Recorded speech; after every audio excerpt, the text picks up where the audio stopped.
దర్శనాలలాగే మిగిలిపోతున్నాయి, కళల్లాగానే మిగిలిపోతున్నాయి అనుకోవద్దు. అది నెరవేరే సమయం తప్పనిసరిగా వస్తుంది. నువ్వు వేచి ఉండంతే, నిలబడి చూడంతే.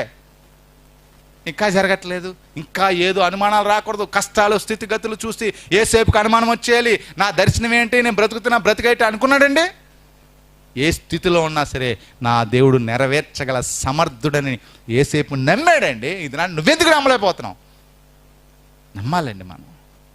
ఎన్ని శ్రమలు వచ్చినా, ఎన్ని ఇబ్బందులు వచ్చినా, ఎన్ని ఇరుకులు వచ్చినా, మన వస్త్రాలు లాక్కోవడానికి వచ్చినా సరే మనం నమ్మాలి. ఆ నమ్మికే మనల్ని నిలబెడుతుంది, మన పక్షాన యుద్ధము చేస్తుంది. దేవుని స్తోత్రం, హల్లెలూయా. అంత సులువు కాదు ఈ విలువను పొందుకోవడానికి. నువ్వు జట్టి అయిన వాడిగా, ఒక పోరాడు పట్టిమి కలిగిన వాడుగా నువ్వు పోరాడే. గొలియాతు దావీదు గొలియాతు మీద పోరాడినట్లుగా, యేసేపు ఎటండి కరువు మీద పోరాడినట్లుగా, యేసేపు పాపం మీద పోరాడినట్లుగా నువ్వు పోరాడాలి. ఆ సులువు కాదు, నీకు వెంటనే వచ్చేది.